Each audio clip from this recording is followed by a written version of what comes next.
Are you negotiating when you should be setting a boundary? That's the topic of today's podcast. Let's jump in. After 20 years working in leadership, growth, and transformation with businesses from startups through to the leading corporates, I now help professionals to negotiate their salary and their experience at work so that you can make more money and live life on your terms.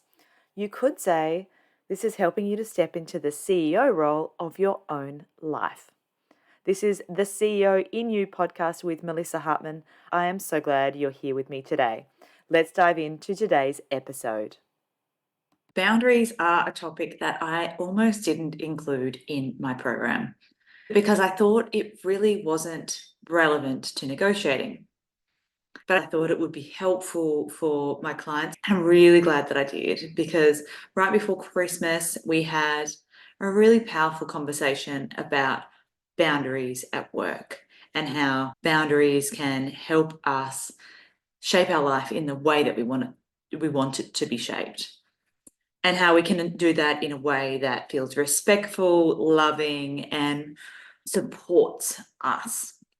So it was a worthwhile conversation to have.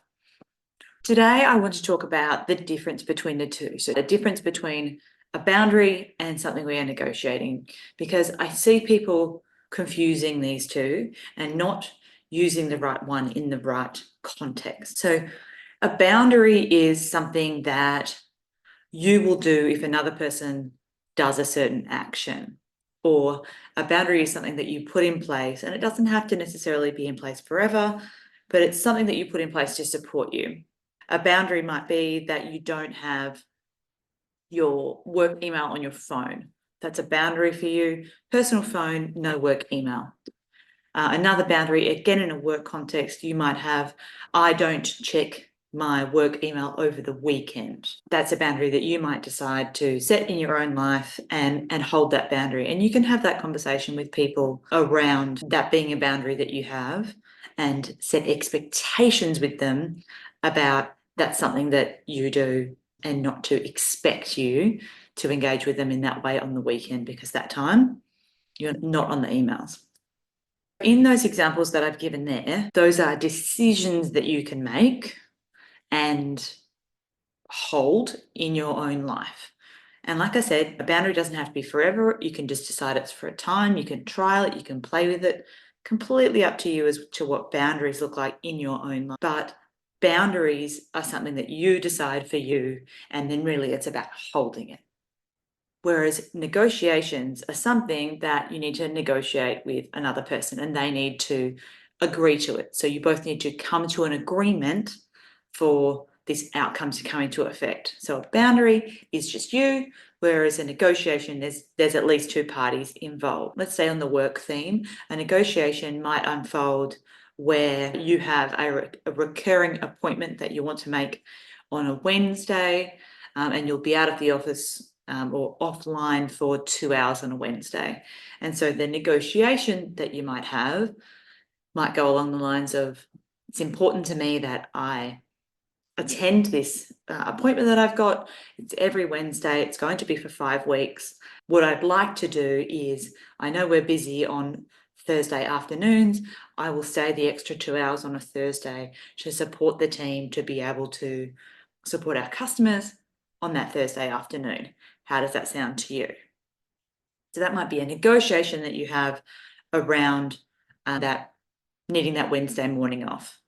And the reason that you need to negotiate that is because earlier on in your contract, perhaps the agreement is that you work a certain number of days and that those 2 hours that you don't want to work for this period of time are hours that you are contracted to work. So that's why there's a negotiation in there rather than it being a boundary where we just say, I'm not going to work these 2 hours. Well, no, you've actually agreed that those 2 hours are part of your work day. And so it needs to be negotiated rather than a boundary. So hopefully there you can see the difference between the two. And what I think is important to recognize is when you would use which. And what I see time and time again is people negotiating when actually it's more appropriate that you set a boundary. And an example of that might be, like I gave before, not on the emails over the weekend. Actually, your employer does not have access to your time, cannot be required to make you check your email over the weekend unless you are contractually required to, or you're on call or something like that. There's reasons why you might be. For the most part, you're not required to do it on the weekends. Actually, what you need to do is set a boundary and hold that and be accountable to yourself that that is what you will do. And it's not something that you need to go and negotiate with your boss. It's something that you can say, I feel like lately I've gotten into the habit of working on the weekends and doing emails. I'm no longer going to do that. I will continue to iterate and evolve the way that I work so that I can be most effective in delivering what I need to deliver for our business and our customers. Now, you're not even required to say that, but if you want to, that is the information you can share with other people in your team, whether that be your manager or your peers or other people in your team. And so instead of having a negotiation, oh, I'm not going to work weekends anymore. I just, it's not great for my family life.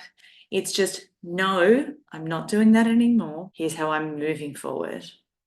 Sometimes that is the most loving way we can act towards ourselves, is to make decisions about the boundaries that we need to hold. One of the things, and you'll notice that I just said this then, one of the things that I've found that is very helpful is to use language like I don't. So I don't work weekends. I don't work after hours. And it's not that you won't do it, it's that you don't do it. It's not something that you do.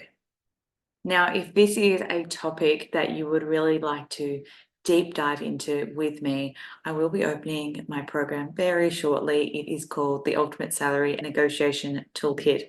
Now, within that, I help you to make more money and live life on your terms by negotiating at work.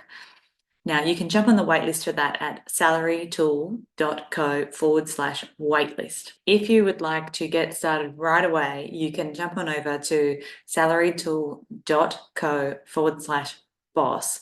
I will give you 5 powerful ways that you can up your negotiating game today.